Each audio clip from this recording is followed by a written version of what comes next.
जब सुने के होई भोजपुरी गाना बस बजे के चाही गाना।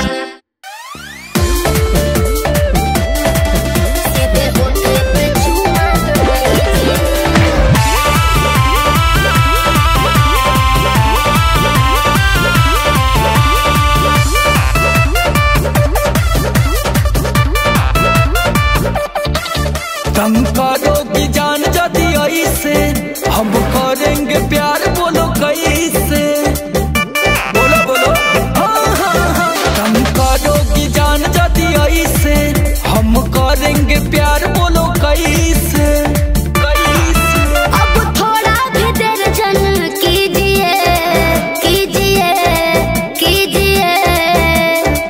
सुनो सुनो ये सैया जी, सीधे होठे पे चुम्मा लीजिए।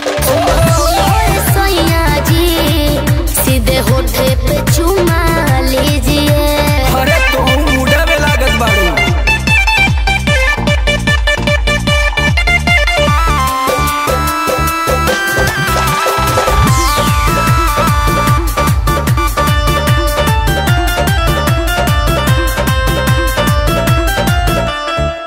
काहे करते हो लेट, होठ हुआ चॉकलेट खाके जल्दी खत्म कर दो।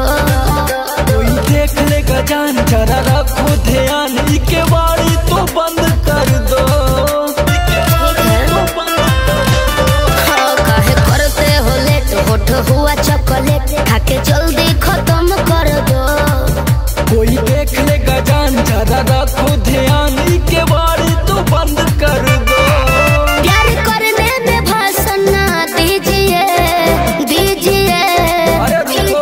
सुनो सुनो ये सैया जी, सीधे होठे पे चुम्मा लीजिए। सुनो सुनो ये राजा जी, सीधे होठे पे चुम्मा लीजिए। मान जाओ बाबू, अभी टाइम नहीं हुआ।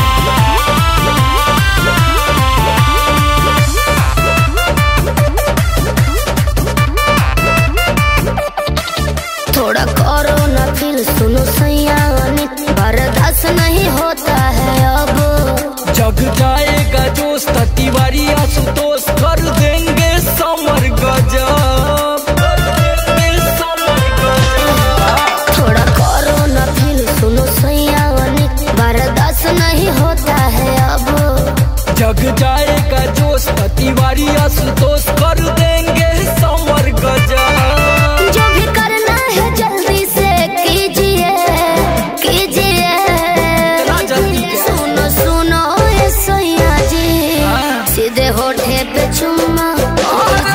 सुनो सुनो ये राजा जी, सीधे होठे पे चुम्मा लीजिए लीजिए ना। आवा